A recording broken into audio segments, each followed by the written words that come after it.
It's the Knicks, Jets, etc. podcast with Alex Trataros, John Meleka, and Raisi on the beat. Let's go.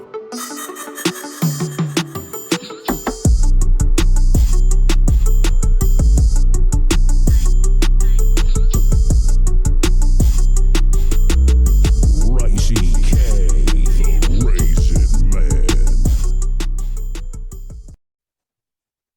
What's good, everyone? Alex Trataros here with another Knicks episode of the Knicks, Jets, etc. podcast. And with me, as always, my buddy, my coach, my pal, the man with the plan, the one and only, the one and freaking only, the one and freaking only, the one and freaking only, John Meleka. John, what's good, bro? How you feeling today, man? What's How you up? been? Man, I'm feeling fantastic, rejuvenated after coming back from Green Bay. The New York Yankees won every single game that I saw in Green Bay. I'm not going to count that first one. Stupid loss. The stupid rock the baby. Yankees win. Yankees in 5. Moving on to what everybody wanted, and that's the Houston Astros. So I'm super hyped about that. Of course, super hyped about the New York Jets going into Denver on a short week. We'll get that on the New York Jets episode coming out this week.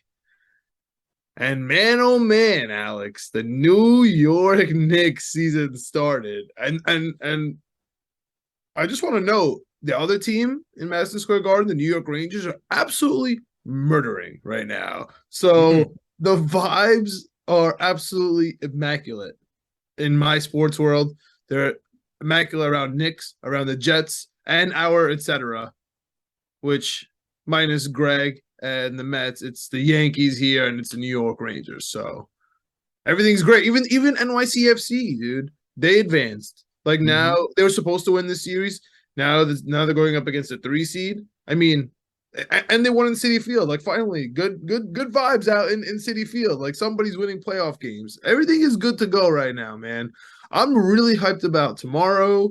We got the Knicks home opener. We got you at the 40/40 Club and with Knicks Fan TV. We got a bunch of interviews going on. We're all going to watch the game together, the Knicks game, and thank the Lord, because I don't know if I could handle being out in public if the Yankees weren't playing Game 1 ALCS also. So Game 1 ALCS, Yankees, Astros, that energy is going to be electric.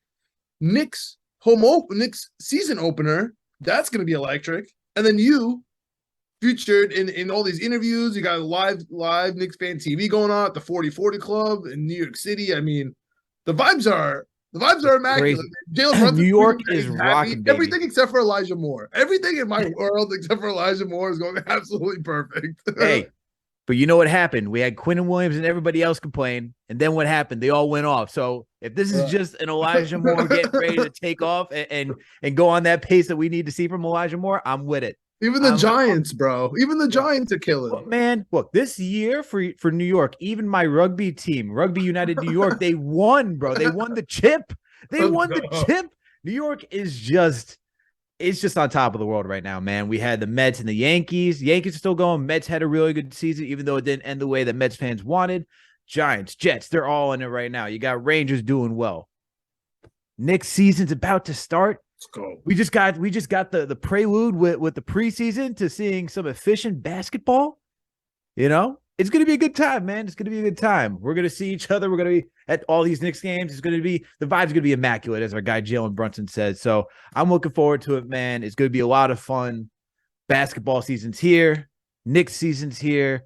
It felt like forever, but it really didn't. It came by really, really quick. And I'm so hyped that I not only get to watch the Jets be successful. Not only like, it's just a cherry on top, man. This is just the cherry on top at this point. So I'm happy. You can't. No one could ruin anything for me at this point. The preseason went amazing for the Knicks. I mean, life is good right now. So good. But yo, there's one bad news. Can we start with the bad news so we can get that out of the way? All right. What's the bad news, John? My boy Grimes. Unavailable. Game 1 with his foot. I'm always scared of his knee because of last year, and I call him Allen Houston, baby Houston. So I feel like I put bad vibes on him We may need you to stop calling him that for right I now. know. We may need you. I would say young Klay Thompson. How about that? Because Klay was very strong. I mean, late Clay got hurt anyway, but I'm not like worried. I would say on a scale from 1 to 10, I'm at like a 6, which I don't want to be. With Grimes, I know it's maybe early, but damn, I'm not happy about Grimes being out and Cam Reddish being bad. But we are on this episode. We're gonna go through the wish list and we're gonna do a little preview. So I don't know if you want to start with the wish list here, but it has to do with Grimes and the bench because the bench is really gonna have to step up with Cam Reddish being bad and no Grimes and Fournier only being able to do so much. So what's your take, real quick, initially on this Grimes injury? Are you more in the camp of give me your scale from 1 to 10, and also what do you think of some naysayers maybe that talk about how can this be the guy that was the issue with the Donovan Mitchell trade and he can't even play game 1 and he's already hurt and he's injury prone, he's a new Von Shumpert. Like where do you fall with Grimes going into week 1? I think I think I'm at a 5. In all honesty, I'm right in the middle because I know that he didn't practice. I know he did play the last preseason game. We got to see him with the starters and so forth. So that was encouraging. And he's just shaking off the rust, man. You see that the intensity is still there. Look, there's always setbacks with injuries. The medical staff cleared him because they thought he was ready to go. He looked fine when he was on the court. But sometimes, even when you come back, you can re-injure that muscle or whatever ligament, and you can go back to almost square one. You're probably in between. He's probably in between somewhere, but they just want to be careful because they need him. They know how important he is to this franchise, so they're just trying to be cautious. It's 82 games. He will be available at some point, all right? He will be available at some point. It better be soon. Huh? It better be soon. Yeah, I hope it's soon, too, because we're going to need him. But it's on a scale of 5. Okay. Right in the middle. Right in the middle, man. Smack dab in the middle. I'm not worried about it, but I'm not too concerned about it either. I'm just slap dab right in the middle. And that's fine, man. Look, he'll be back. Like I said, no stress. But yeah, you mentioned this wish list, man. And I thought going into the season, well, I should say we thought going into the season, we usually do the awards and whatnot, but we don't have any rookies of the year. We could do most improved and all that type of stuff. But I think all of that, we've kind of touched on all that in all these previous episodes, what we want to see from each player and really dive into what we want to see each player accomplish this upcoming season. So why not, come in here saying what we'd hope to see change and making some kind of, scientific educational deductions that, this is something along those lines. So you and I are both going to give three things each that we want to see, be accomplished on the Knicks for this upcoming season. And then we'll go into preview the upcoming slate of games. We'll talk about some Yankees, Los Yankees, and then get out of here. So, do you want me to go first, or would you like to go first in the starting off with the wish list? Let me start off here because it flows right from Grimes, and it goes right into our bench, our second unit, the best part of our whole team, our strength, and the only reason that I could be okay with Grimes sitting out is if the D-Rose IQ 1-2 works out. So if I guess I got to put it on paper, if I have to write it down, my wish is for D-Rose to be healthy, right? Because we know what's going on with Grimes. We assume IQ is going to be good to go. That means that it's time for D-Rose to step up because just 2 weeks ago, we're talking about how there's going to be too many guards. Where are they going to play? How are they going to fit in the rotation? And now we're literally, if you're listening to this, game 1 is today. And we're like, oh, do we have a backup shooting guard? You know what I mean?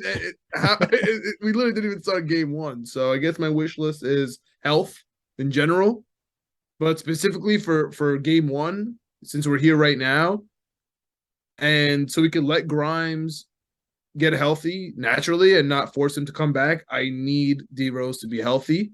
And I need the 1-2 of IQ and D-Rose to be just as potent as what feels like 10 and a half years ago. But that first half D Rose where he was MVP and where we all honestly fell in love with IQ. That's the truth. Everyone wants to say they liked him in Louisville. I mean in Kentucky. Everyone wants to say that they liked him, when they first laid eyes upon him. We all fell in love with IQ when he was next to the most efficient player that was on our whole team, and that was D Rose when he was literally all-star for a couple of games, riding that 20 to 25 mark per game. Yeah, man. I hear you on that. And I like Emmanuel quickly as well. I think he was awesome. I'd even push it a little bit further back because I think it was preseason where we just saw him with that whole second unit, young second unit where he was leading it. It's like, oh my God, do we have a point guard here? Because it was the first time we could actually see a guard be aggressive, shoot, and whatnot. And yeah, he hit a little bit of a rookie wall, but I agree. Once Derrick Rose came in during the trade, before the trade deadline, he really played at another level because Derrick Rose was able to alleviate that playmaking duty that IQ hadn't really fully developed yet in the NBA and still is working on the NBA. Different guy, though. Rose, he's bigger, stronger. He could run it himself. I agree. Yeah, for sure. But I agree with you that it's like Derrick Rose. And look, when we go back to even last season before Derrick Rose got hurt, because losing Derrick Rose, everything was just that could go wrong, went wrong. Julius Randle took a step back. Evan Fournier was shaky to begin the season before he started going on his hot tear. Kemba Walker didn't work out. Alec Burks became the point guard when he should have been the point guard.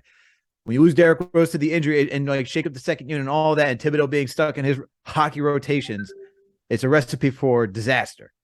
But before all that happened, when you have Derrick Rose, Emmanuel Quickley, Alec Burks, Obi Toppin, Taj Gibson, that bench unit was the 8th best lineup in the NBA. They were a plus 29.1 differential, 98th percentile in the NBA with at minimum 100 possessions played together. So yes, and that even prior to, they were still one of the most effective bench units.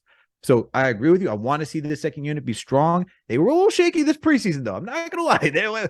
I was like, I don't know if that's because they were resting Derrick Rose, but there was a little bit of shakiness where they're just moving left and right and no one was really attacking the rim, which is what Derrick Rose does so well. So for you, I hope that like what you said for your wish list, I hope Derrick Rose is healthy. It seems like Tom Thibodeau is serious about resting him just from what we saw during this preseason.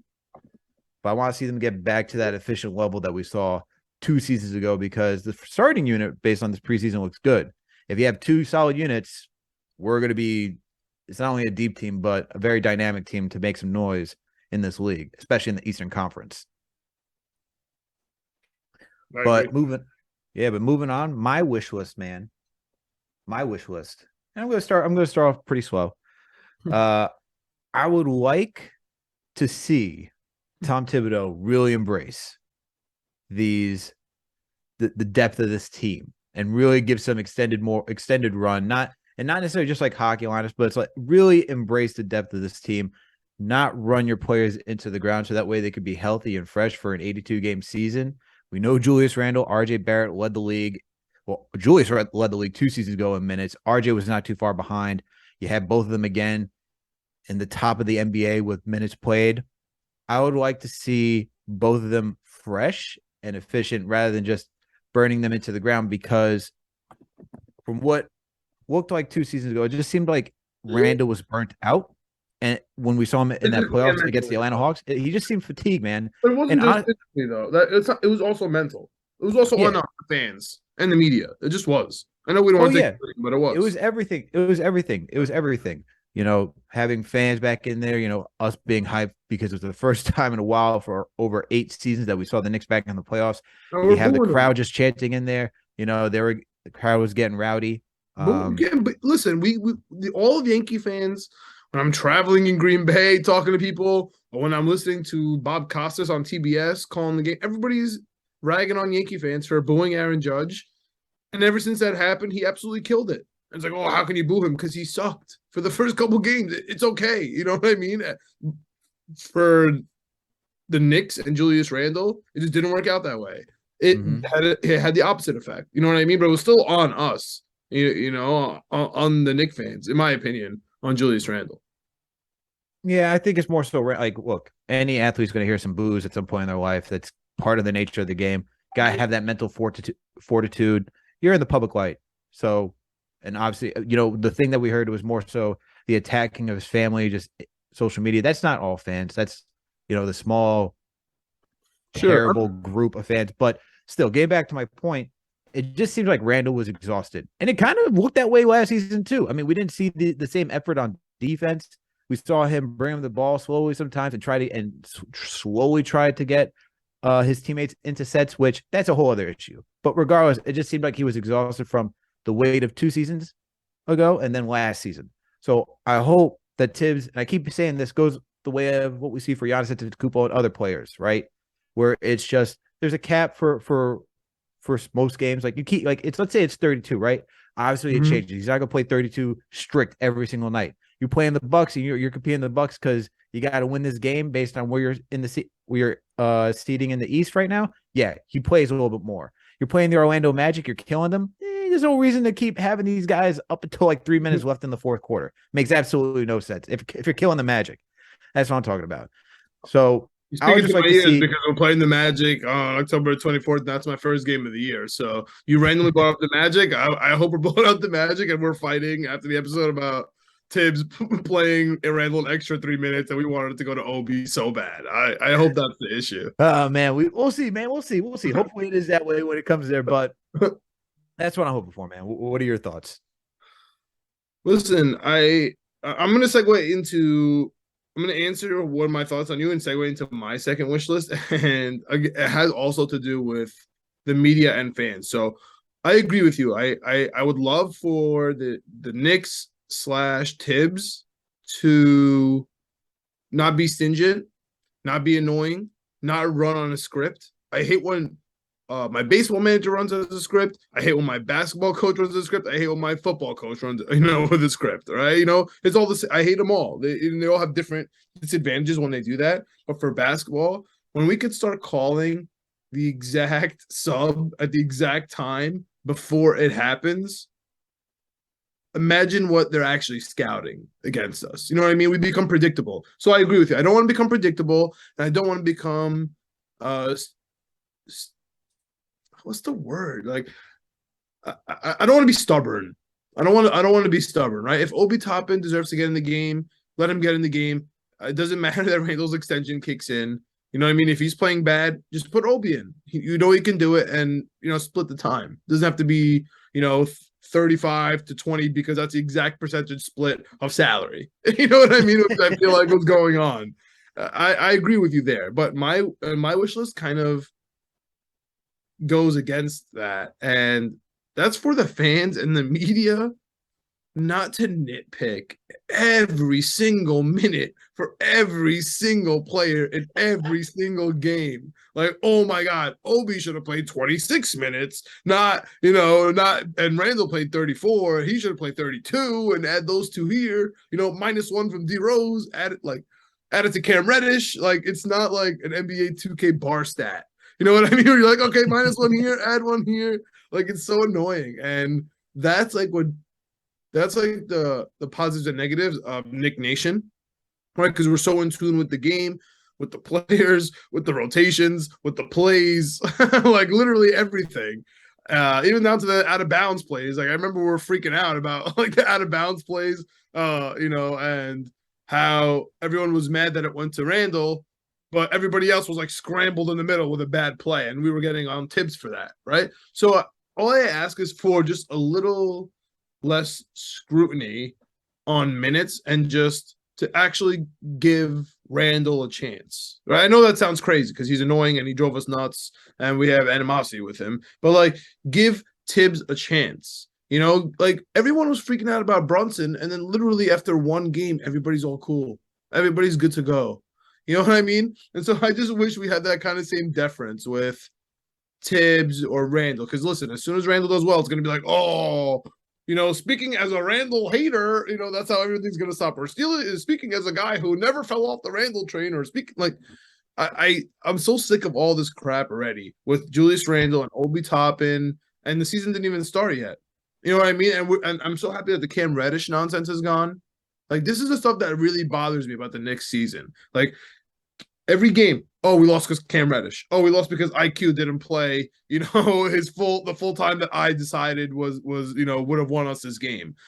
It was because Evan Fournier was in there too long. It was because Obi Toppin should have played more minutes. All that stuff is so annoying. If you like, and so my wish list is, yes, I agree with you. I don't want Tibbs to be stubborn about it, but I also don't want Knicks fans to be so stubborn from our perspective about what we want, what we think is right, and we're just gonna be negative about it regardless. You know what I mean? Let's just let it play out. Maybe Tibbs knows what he's doing. He obviously looked good in the preseason. They obviously knew what they're doing with Jalen Brunson. The Julius Randle contract still doesn't look bad. It doesn't matter what anybody says, right? Mitch Robinson looks great. Hartenstein looks great.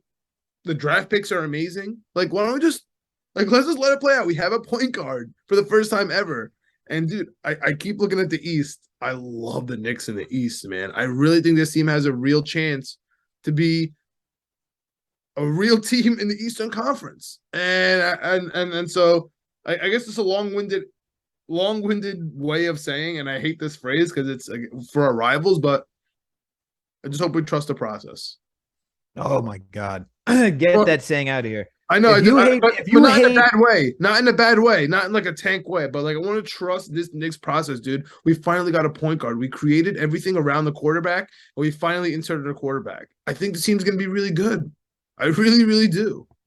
If we can't say bend don't break, I don't want to hear trust the process. Oh my God, I hate bend don't break. The Jets I don't want to hear the Jets. I don't want to hear that nonsense. I want to say one thing right here, right now. The Jets did the exact opposite of do not bend, don't break nonsense. That's why we killed the Green Bay Packers, bro. Because we didn't bend. All that nonsense. All right. We'll only bend those flags, but we'll get to that later. No bending. Fine. No trust in the process. But let's just in Tibbs we trust. Is that good? Can we do that? Fine. In Tibbs we trust. You can do it. You can do that. We gotta trust the family, bro. We got just everybody's good to go. The no trade was great. The draft picks have been amazing. The rotation's good. The signings have been fine. Like, let's just trust the process. We freak out about everything, but when you look back and you sit down, everything's fine. Everyone just want to complain about Alec Burks. Alec Burks already came up in this episode. It's fine, dude. The Knicks have a point guard. We're gonna be good this year. So I just want to chill out. Like RELAX. That's what I want from the fan base this year. That's my wish list. My wish. It's just all right. That's your second wish. That's your second wish. I'll push back on that because I think, yes, from a general standpoint, I understand what you're saying, where don't get so like, oh, well, if we just gave one extra minute on the case of the season to Obi, then maybe things would have changed. Because game-by-game situations, I mean, we can go back to 2 seasons ago when we had Austin Rivers on this team. He was just cooking the Utah Jazz. Then Tibbs pulls a hot hand. You're like, wait a minute. That makes no sense because he should be playing a little bit longer. Yes, I agree. But on the other hand, Austin Rivers didn't play a single game in the NBA after that day. I'm just saying. I'm not saying that I'm not talking about an entire season. I'm not talking about an entire season. Ever. Hey, man. I'm not talking about an entire season. On a game-to-game basis, I could say, look, in this game, maybe Cam, because he was having it, he should have stayed in there because he's better defensively than Evan Fournier. Austin Rivers should have stayed in there. I'm going to say that. On the season as a whole, if we said, oh, yeah, well, if Obi played 1.5 more minutes, then we're going to win. Nah, I hear what you're saying. But I think on a game-to-game basis, I'm going to push back a little bit and say, yeah, I could have my gripes if we're watching the game. We're like, wait a minute. Where's that fourth quarter guy that we had? You know what I mean? If we're talking about that, or like maybe we're asking for a rotation that we've seen work before and it would possibly work, I'm gonna push back and say, yeah, I want to see that. Winning cures all. Winning cures all. Winning does cure all. Nobody's gonna freak out about IQ, how he had 21 minutes instead of your preferred 24. But if we lose, it's gonna be, oh, Tibbs is a moron. Let's fire him. He's old. Will Tibb keep the receipts? Well, Tibb keep the receipts like one Robert Sala. I'm keeping the receipts because the Knicks are making the playoffs, man. This is our preseason episode. I'm keeping the receipts right now. The Knicks are going to make the playoffs. I love that at Chip Murphy 7 on Winning Picks Weekly just tweeted out he's taking RJ Barrett for Most Improved Player of the Year. I love that. I love every single prop with Randall 20-plus points, RJ 20-plus points, Jalen Brunson 20-plus points. I love this team, man. We're going to be a top 6 seed. And if we fall to 7, we're going to make the playoffs. Anyway, we're going to win the play-in, and we're going to be in the playoffs this year. And I write the receipts. Video producer Greg, Winning Picks Weekly, He's got the Knicks over 45.5. I mean, those are the receipts, man. Those are the receipts. Okay. I'm All right. excited, dude. I'm excited. I'm excited for this New York Knicks team, dude. We have a point guard. We have a quarterback. I know people are like, oh, yeah, everybody has a quarterback. Oh, everybody has a point guard. Oh, who cares? You guys don't understand. We've never had one. We've never had a point guard in the Garden. Raymond Felton enters the chat. We have a point guard, dude. It's crazy. How have we not all seen the light yet? It's okay. We have to wait until the season. Just wait until the season plays, because it's different when you see it it's different from preseason to an 82 regular game season. Listen, so dude, you want a hot take? You want a receipt right now? Sure. Jalen Brunson is going to own John Morant. We are going to own the Memphis Grizzlies. I can't believe that we are 6.5 dogs. That is the most ridiculous line I've ever seen in my life. The New York Knicks are going to annihilate the Memphis Grizzlies in their home opener, in the Memphis Grizzlies home opener. Book it, receipt it right now. I'm telling you. I agree with that. I think the Knicks are going to win home opener too. We actually do pretty well against the Memphis Grizzlies over the last couple of seasons. So no JJJ, bro. No JJJ. He kills us. No Triple J. You got rid of Kyle Anderson. It's a different team, man. Totally different team. But here's my second wish list, and it kind of goes off of yours. You know, talking about playoffs and whatnot. I actually want to see this front office be a buyer. Let's go. By the trade deadline. I like that actually. And here's why I want. And this is everyone's gonna be like, wait, you want another vet in here? No. It's not a vet, okay?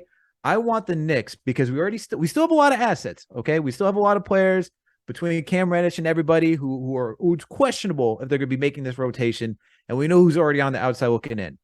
I want the Knicks to make a trade for another young player to add to this team that we have, because the Knicks are going to be competitive this season. Where? That's what I want to see. No, I won't ask you like what team or what player, but like what position do you think? A wing. We need a bona fide, like, I'll keep my eye out. OG Anunoby. Okay. I mean, you got to hope for the Raptors to tank. Then you got to hope for the Raptors to stink. I'm just saying, maybe you can just sweeten the deal. And they want to be in the way. I think they also want to get in position for Wembanyama as well. All right. So it's funny you mentioned that. Like I'm not going to tangent too hard, but it's funny that you want the Knicks to be a buyer. You're asking for a wing, a really good wing who we have to add a bunch of draft picks to, obviously, to grab. But it is interesting because this year there's two. Not just one. There's two huge draft picks, and everybody wants them. And at some point in the season, around the trade deadline, certain teams are going to have to make the decision whether they're going to buy or they're going to sell.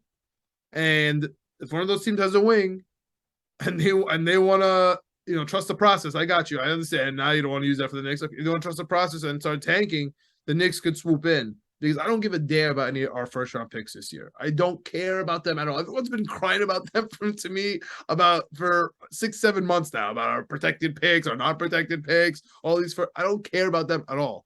And I agree with you, dude. We're gonna have a lot of surprises about a lot of NBA teams. Look, and the thing is, and people are like, wait, how are you giving up on the future and trading draft picks from me? You're not. This is the future. Look, you're not. Okay, you're not. And just I think Wembanyama is a great prospect. I think he's very intriguing. I would if he could be a New York Knick, that'd be great.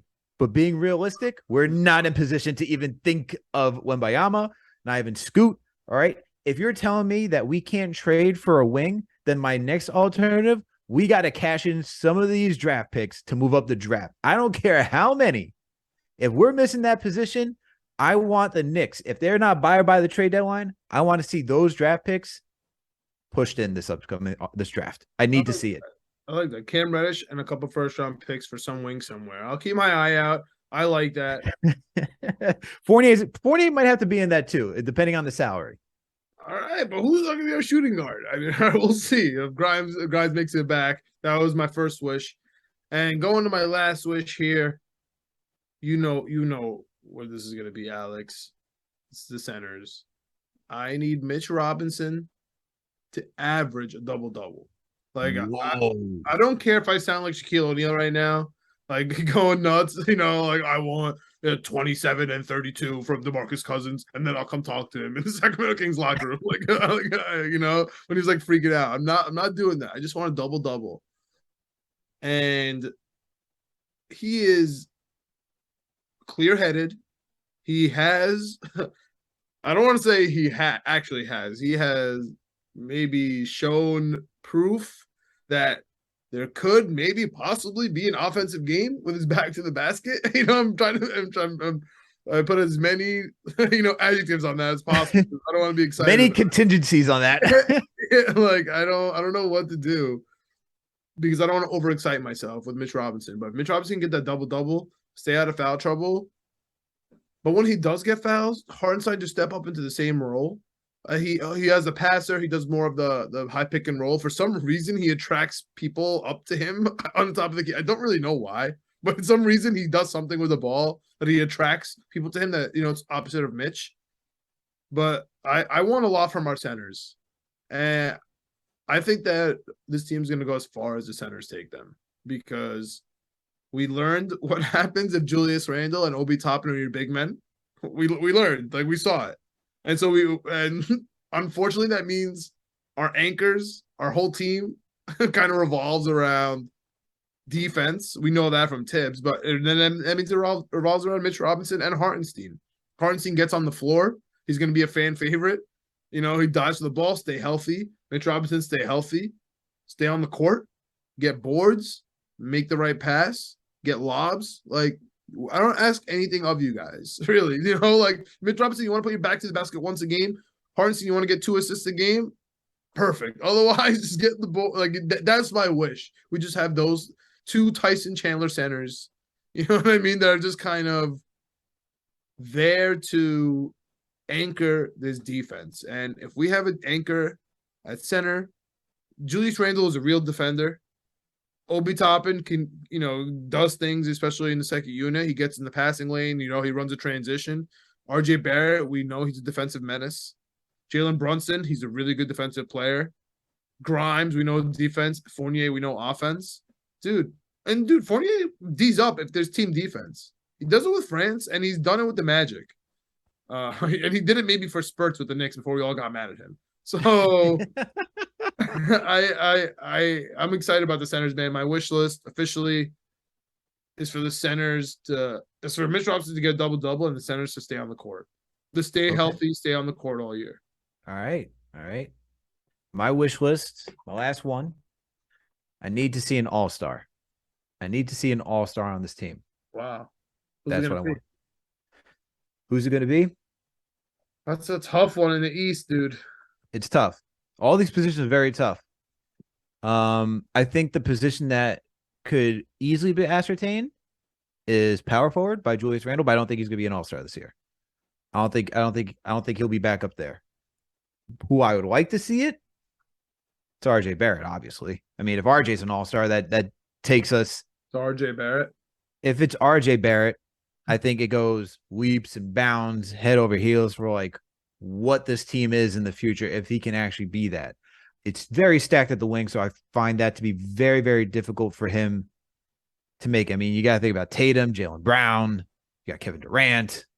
There's just so many people out there that he's going to be competing with. But listen, my God. Okay, what did Levine go in as the starter? What was he? Is he as forward? Yeah, it was like I think a shooting guard. Actually, I think shooting guard. The guard. Yeah.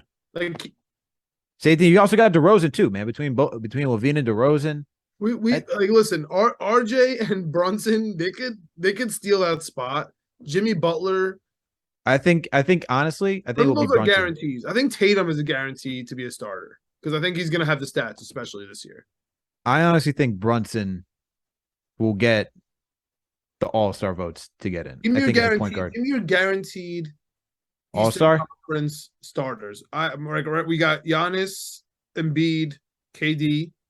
Mm-hmm. That's 3, right?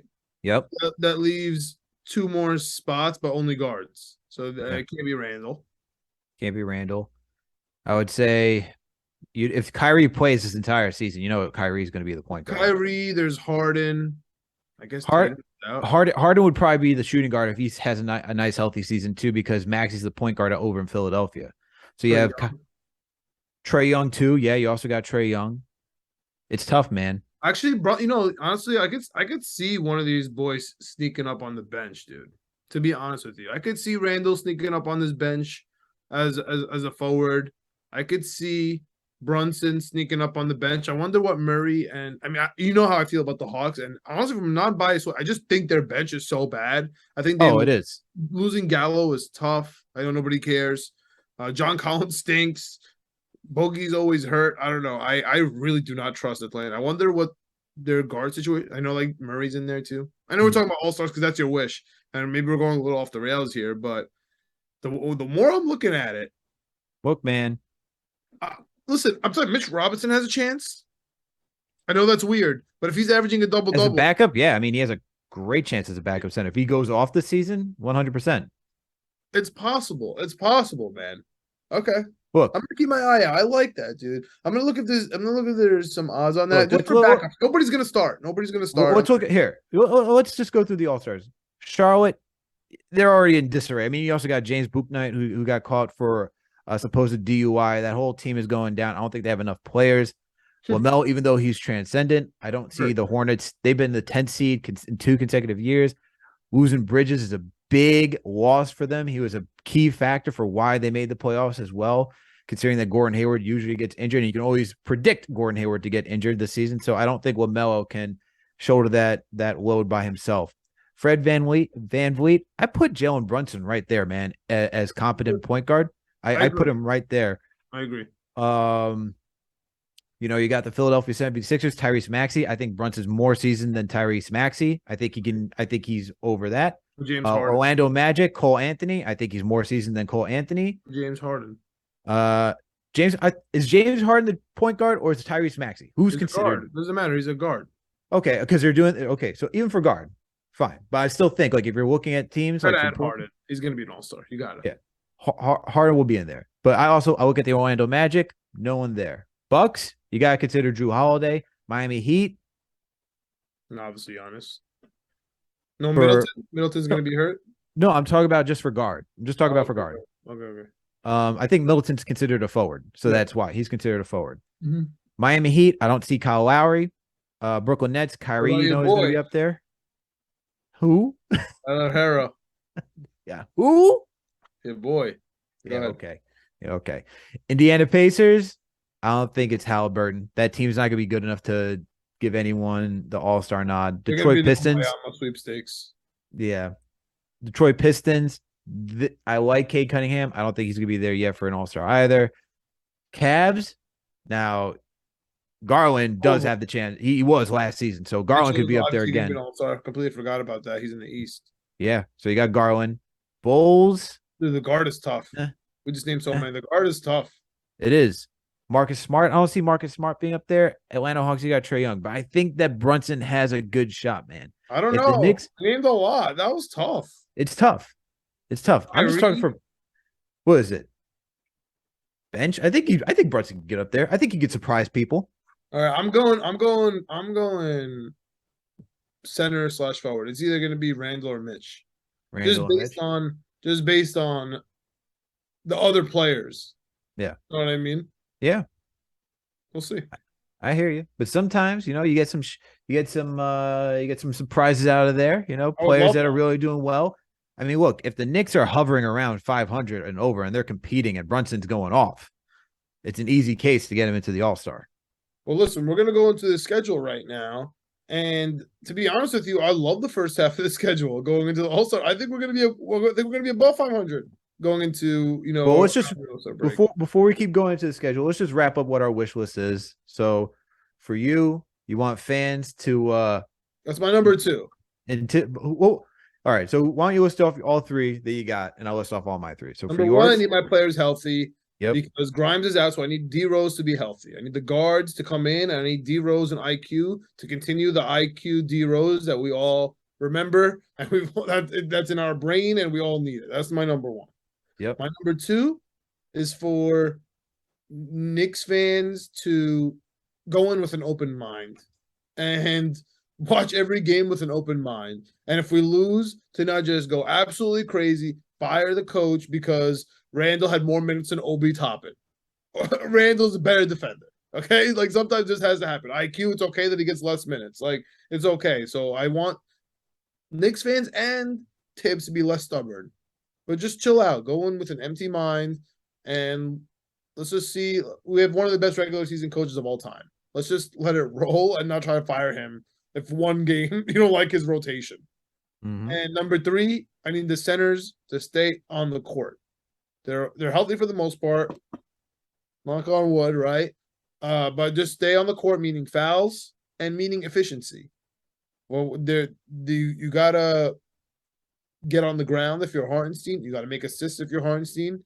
You gotta make an offensive play or two with the ball in your hand if you're Mitch. You gotta get the lobs, you gotta get the boards, and you gotta anchor on the D. If all those 3 things happen, I am more than confident we're going to be a playoff team. Plus 240 is a joke number. 2 times 2.4 your money, no problem. The Knicks are going to make the playoffs. Even if they go in as a play-in and then they win the play-in tournament, whatever they are, with the 7th to 10th seed, we are going to make the playoffs. We are going to have a full series in the playoffs this year. So if everything my wish list happens, that's a guarantee. All right. And then for me, I need Tibbs to be less strict with these rotations and just how he not rotation, but how he manages the minutes and giving players that rest that he needs. Number 2, I want the Knicks to be buyers before the trade deadline. And if not, I got to see something this offseason moving up in the draft. You got to move some of those picks. We're not drafting all those guys. If this is a deep draft, go make a move. Last one. Look, man, I need an all-star. I need an all-star. We had it 2 seasons ago with Julius Randle. I need an all-star. I think it's going to be Jalen Brunson. I think he's going to shock people. I really think if New York, you cannot, at the primo position, point guard, the flashy position, if the Knicks are above 500, they are in the playoff hunt. And Brunson is doing that, okay? And he's helping the team. There's no way people are going to be turning a blind eye to that. They will gladly take a New York Knicks point guard and put him on the all-star roster, right? We have one. And I'm going to make an addendum to your wish list for the buyers. And I don't know if it's going to happen this year. Last year, we were on the Utah Jazz watch where we need them to lose. Need them to lose games. Need them to lose series. Need them to fight. Anything bad that happens in Utah, we're excited about, right? Because of Donovan Mitchell prospect. This year, for me, it's officially I'm on Karl-Anthony Towns watch. Wow. I'm watching. We're doing this. Okay. I'm watching Minnesota from afar. I'm just watching. You're calling us buyers. I know it's way too early. We want to wing. I get that. We'll look out, but I'm telling you, I'm officially on the Karl-Anthony Towns watch list. They signed he got his money. They have too much into Gobert, right? And they gave up a lot of draft picks. Obviously, Anthony Edwards is a future. Mm-hmm. So if they need to, if this is not working out, the way to blow it up is to trade Karl-Anthony Towns and retrieve those draft picks back. So you have Gobert, you got your draft picks back, and you have Anthony Edwards. So I'm just saying. Just wanted to mention that real quick before the season started. Let's get into this Knicks preview, man, for the week. Like, back. I can't believe it, bro. I can't believe that we're doing New York Jets with a positive year so far. The New York Yankees are in the ALCS, and the New York Knicks are starting on a positive note, man. This wonderful NBA season. And again, you're starting off on a really hot note with Knicks Fan TV at the 40-40 Club, man. We're kicking off with a really high note, and then you're going to the home opener. I mean, I need back-to-back wins, baby. Back-to-back wins. We're going back-to-back. All right, we're starting off with Memphis. We're starting off with Detroit. On my birthday, by the way. Detroit, home opener on my birthday. So you know I'm hyped for that. And then beautiful Monday, October 24th, Orlando Magic. The toughest team obviously is the Memphis Grizzlies. You know, they just came in, they lost to the Golden State Warriors this past playoffs, whatnot. The matchup's going to be watching John Morant versus Jalen Brunson. You're going to have Steven Adams, Mitchell Robinson that you got to watch out for. You have Dylan Brooks, RJ Barrett. I think the opening spot between this matchup is for Julius Randle because he's going to be facing Santi Aldama. All right. Yeah. You preach it to the choir, man. I have Memphis as a play-in at best. Wow. That's the far drop. That's a dude, far drop. I think Memphis is going to stink this year, dude. I think John Morant's going to fall off a little bit, decline a little bit, but mostly with Triple J out, I just don't think this team is strong enough to contend in the West every night. And on day one, I don't think they're gonna be able to contend with the New York Knicks. Yo, man. I think I agree with you, man. I think if the Knicks can just exploit the matchup between Randall and Aldama, that's gonna be key number one. Obviously, you got to figure out how you got to stop John Morant because he's just electric. It's not even more so John Morant; it's the rest of the unit. Losing Kyle Anderson and not having Jaren Jackson Jr. is huge loss for the Memphis Grizzlies. To start off without them, it's a tall order for them. But at the same time, the Knicks have also been pretty good against Memphis these past couple of seasons. So I feel like it's just right for the Knicks to come in here against the Memphis Grizzlies, win on opening night, and just get the season rocking with the right note. We'll be at the 40-40 club. Everything will be going down. It'll be a lot of fun. Why not? Knicks. And we got the new point guard to show off what we can do with an efficient offense. Give me the Knicks beating the Memphis Grizzlies, bro. It's gonna be a really stressful night, man, because New York Yankees are at the Houston Astros. ALCS Game 1, same exact time, 7:37 first pitch. Tip off 7:30. I mean, it's gonna be a great night, and I'm very excited about you. You mentioned win-win, versus Detroit coming up after in the home opener on your birthday, because you're gonna be there. I know how you feel, man. If you're at the game, you got to take the tour. I feel it. Now you get it. you got to take it. I'm there. You got to will them to a win. But on that same note, the game after that, October 24th, that Monday, I'll be at ALCS Game 5, Yankee Stadium, 4 p.m. And I'll be at the Garden, Magic at the Knicks, 7:30. Hell of a night. Hell of a day for New York sports. And I think that's going to be a win. So after that, we have the Hornets at home too. I mean, I don't know what to say. I think we're going to be 4-0. So we should be 4-0. The New York Knicks should start the year 4-0 and then get absolutely blown out by Milwaukee. We'll talk about that when we get there. But that's how the schedule should play, right? I think we're going to be favorites in the Pistons, Magic, Hornets, especially because we're at home. Yeah. So I don't even think I'm being out of line. I guess it's only the Memphis game, but again, I think the public has not reacted yet to what Memphis is going to actually put on the court. So, dude, I think New York is going to start 4-0. Yeah. Look, even as of right now, Dylan Brooks is considered doubtful, or not doubtful, day-to-day with injury. He probably will play, but look, spoke to Brevin Knight about the Grizzlies last night too, and on Knicks Fan TV. And he said the thing the Knicks got to do when facing the Grizzlies is just protect the paint. Ja's going to want to attack. They got 3-point shooters. That is legitimately the way Tom Thibodeau likes to play defense. Protect the paint and then have you rotate and make the hard pass to the open 3-point shooter on the opposite side because he likes to run that ice defense, baby. So I got us being the Memphis Grizzlies. I think they're just going to fall right into the laps of how the Knicks are going to play defensively. I don't think they have the personnel to do it. And when I look at Detroit, man, they're just a young up-and-coming team. You got Jaden Ivey. I mean, we just saw what we did to them. You're right. Dylan Brooks is doubtful, and Zaire Williams is out. Who are they playing, man? We're a deep team too, okay? Even if you Zaire put Cam Williams, Reddish in there. Danny Green, obviously, and Jaren Jackson Jr. We knew that. We knew those other two. Yeah, so look, I think the Knicks got the home opener. 6.5 is the most disrespectful thing I've ever seen. That's more with accounting for the plus 7.5 at Lambeau. That's more disrespectful. It's okay, man. Look, let Vegas disrespect these New York teams, man. They haven't figured it out yet. They have not figured it out yet. I'm smashing 6.5. They always say Vegas knows, but clearly Vegas hasn't figured it out for the Jets and not the Knicks yet. But Detroit, I think that we already saw what we did to them in the preseason. I just I love copy and paste. Yeah, copy and paste. We're doing the same thing. I hope so. And then Orlando. Look, man, you get some days in between for rest. Come in on Monday.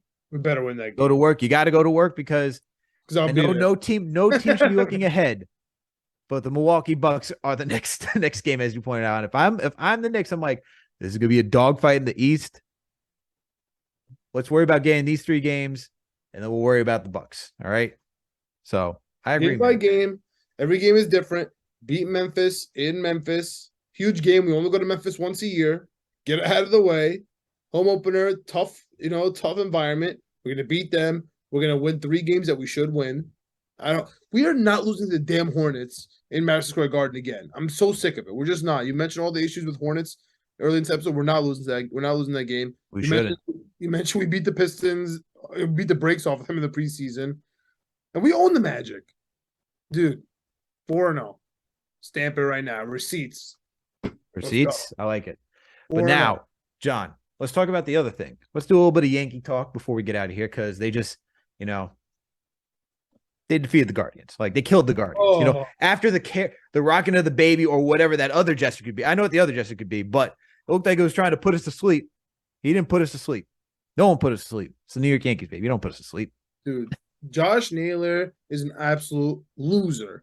Absolute loser. You know who was a loser? Jimenez. And not because he was a New York Met, but because he let that ball drop so he can get Aaron Judge out. And I don't know why they didn't call an infield pop-up fly.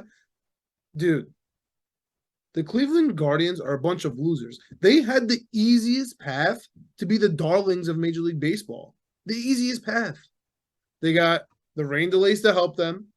They got the Yankees bullpen imploding. They got Yankee fans booing Aaron Judge, in game 2.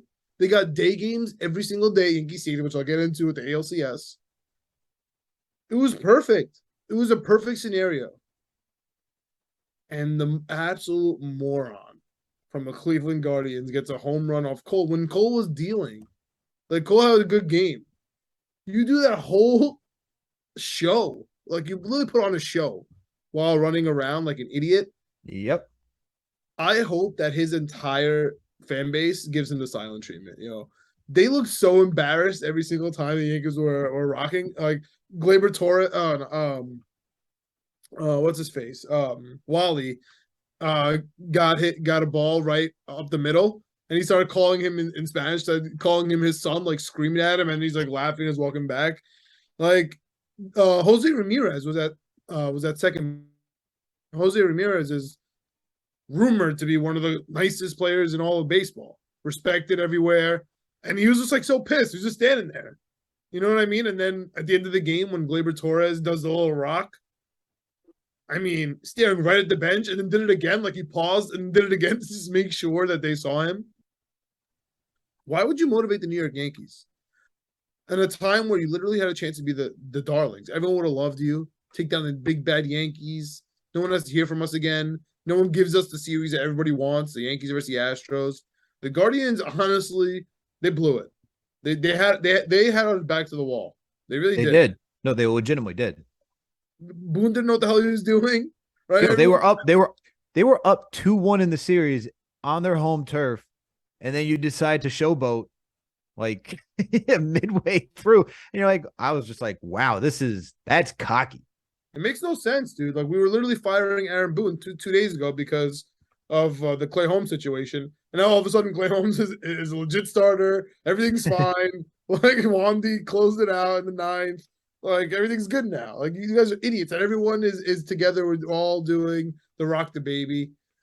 I will say, I'll be honest about it. I would have ordered the code red today. We had 3 hit batters. Yeah. IKF, Rizzo, and who was the third one? And Bader. They all got hit today. I would have ordered the code red in the 9th inning. Listen, it would have bit me in the butt. Like, I'm playing Monday quarterback, and it would have been wrong. But I'm telling you, because like they had bases loaded for a second, or maybe 2 men on. It would be bad if we start out the inning with a hit pitch. You know what I mean? Just for pride. But I'm telling you, I would order the code red. I'm just saying. I wanted to say this because we got disrespectful, man. I gotta give Cortez his respect, man, because he was wheeling and dealing today, man. That man was on fire. Woo! Short rest, bro. Short rest, man was out here. Look, after look, after the bases were loaded, and he was able to make sure that only a sac fly was scored. The only run was a sac fly when Cortez was out there, but he still was placing the ball in situations where they couldn't get a home run, they couldn't get on base. You're able to get him pop-up flies just to get these guys out. That is wheeling and dealing, man, in a terrible situation, because it could have been all over. Could have been all over. But to be honest with you, I think the Cleveland Guardians were smart for not pitching Bieber today. I know everyone's freaking out about that. The Yankees own Bieber. I love Shane Bieber. I'm telling you, I bet on him all the time. I love the Biebs. I'm scared of the Biebs. Like, ask anyone. I love Shane Bieber. The issue is the Yankees do hit him well. Last game didn't go that way. It went exactly how I thought Shane Bieber would pitch to us. But it would have been bad on short rest, in my opinion. How do you feel about Cabrera, man? Because it's not only did he take out Hicks, this man is, I get that he's young. Sometimes he's at the plate. I'm like, I think it was the game. It was the game to put the Guardians up 2-1, and he had a full count, and he swung at such a high pitch. I was like, the high pitch is coming right now. I'm like, why are you swinging, dude? Like, I get that's inexperienced, but he is so erratic. It is concerning. Okay, that's a good word. It's his first ever postseason. He just got called up with the Yankees, and he was fighting for a spot.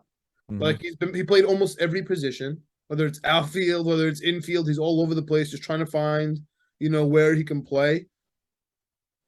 So today, that was erratic. Like, running. You're running sideways, like what? Yeah, I mean, he was third. He was third on the list of who that ball belonged to. So, right. I agree. It was reckless, and it cost us. It cost Aaron Hicks. Some Yankee fans are happy about that. I personally love Aaron Hicks, so it sucks. However, we have a backup. You know what I mean? Like, we have a spot to fill with Aaron Hicks out. So, yes, and you're asking about Wally. He took out Aaron Hicks. He's erratic in the field. He's erratic on the plate sometimes. But he's also that spark because, dude, he doesn't know what he's doing. You know what I mean? In a good way. It's like he doesn't understand that it's do you think the intensity of do you think he's trying to get into his Derek Jeter bag by going running backwards like that? He's like, I'm playing shortstop. Got to live up to the expectation of Derek Jeter. No, I honestly think that he just wants to earn a position. And I know that every single day, every single game, he is just as excited about that lineup card as we are. Because he has no idea where he's going to be, if he's going to be in the lineup, where he's going to bat, or where he's going to play defense. I legit think that. Like, DJ LeMahieu is taking at bats today. Who knows if he's even going to play the field, especially after that little error. You know what I mean? We don't know where he's going to. So I think that he's playing for a spot. You know what I mean? And sometimes it's good and sometimes it's bad. But for example, like Aaron Judge, thank God he got out of that little slump, but there was a point where we were like, yo, this whole thing in his head, right? We saw it in his head, when you're trying to get to 62, and then we saw it in his head a little bit game 1 and 2. We were worried. You know what I mean? I don't have this whole worried about in your head thing with Cabrera because I think he forgets everything 2 seconds after it happens. You know what I mean? I think he's just like erratic a little bit. So I love this Yankees team. I think we're special. I think our bullpen's whack, but I think we're special because I think Loaiza can get it together when we need to. I love that Taillon is game 1 against Verlander. Like, burn them. Go ahead, like burn Taillon. If we win, and we steal one against the Astros and Verlander, we are on top of the world. If we lose, all right. We lost game 1. We just played yesterday. We lost to Verlander, and we didn't even burn a pitcher that we wanted to start in the ALDS. You know what I mean? So it's fine. And then we are going to obviously, I'm sure Cole will be there. Then we got Sevy. So we'll win game 2 and 3. We just got to steal one in Houston. So I'm going to go. First of all, I physically hate the way they do the 2-3-2. I think it's so stupid. I hate that. It's like the old school NBA where it's 2-3-2. So I hate that. But I'm praying for Yankees in 5. It's not going to happen. I'm praying for it. I'll be at Game 5. I'm praying for it. It's not going to happen. I think it's going to be Yankees in 7. Sounds about right. It's the Astros. It's going to be Yankees in The 7. Astros are nasty. It's the series everyone wanted. October 23rd. There's demons. There are legit demons that need to be exercised from this for the Yankees. Legitimately. Is it their time of charm? Yes. I think it's going to be 7 games as well because the Astros are good. You got to give respect to where they are. They're good. They're good, man. You got to give respect. But, John, my man, I think this is a good place to wrap it up. You got York, Yankees 7? Yankees game 7. That's Okay, where they what about win. Knicks over 45? I have them at 42, honestly. I think the East is just tough. Are they gonna be a 6 seed? Unfortunately, no. I don't Are they think, gonna make in the my play opinion, in? they're going to be 7th, play in 1 game to make it to the playoffs. Are they gonna win it? Yes. Okay, so the Knicks gonna make the playoffs. The Knicks are going to make the playoffs. It's just not outright. I don't care. I don't care. That's fine. Okay, we're good with that. But you got under 45.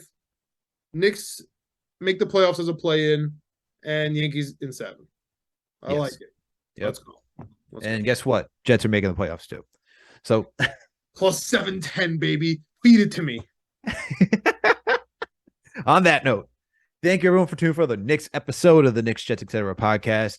You know what to do. It's free. Please make sure to subscribe. We're on all audio listening platforms. We're on Apple, Spotify, Google Play, Amazon, Alexa, Stitcher, you name it. We are there. If you follow us on Apple or Spotify, please make sure to give us that 5-star rating. And if you listen to us on Apple, please make sure to leave a review or comment. We'll read it. We're also partnered with Fansided and Minute Media, so you can find this podcast on the Daily Knicks or the Jet Press. We're also on YouTube, Knicks, Jets, etc. Period. Find the page, subscribe, hit that notification bell. That way you know when a new episode drops. When you watch a video, hit the like That's button. just wild. No one writes out XR, man. That shit's just wild. Find the page, subscribe, do all that good stuff for us. When you watch a video, hit the like button, leave a comment, add to the conversation. Let us know your thoughts and opinion. What do you want as a wish list from the Knicks this upcoming season? What do you think their record will be? Will the Knicks make the playoffs? All right. Let us know all your thoughts about this upcoming Knicks season. Come on now. And then while you're also over at that YouTube page, we got another podcast. Winning Picks Weekly. John, video producer Greg, and our guy and co-host Chip Murphy. These guys go through every single sport possible. But it's college football season. And it's NFL season, baby. So, these guys are giving you their takes. If you need to put money down on the line, these guys got you covered. Alex, when we tell you we absolutely murdered the NFL slate, murdered. We made money together, separately, best bets, people tailing us, Hail Mary parlays. We absolutely killed the NFL. Our pools, we were right there. We missed on because of the stupid over-unders. In the tie break. I mean, we had an unbelievable week. Check us out at Winning P Weekly on Twitter. We're posting everything at Chip Murphy 7, posting his RJ Barrett boost to get most improved player. NBA season started. Look, man, Take Denver. Take Denver. Look, man, Denver Nuggets. I love them with all my heart.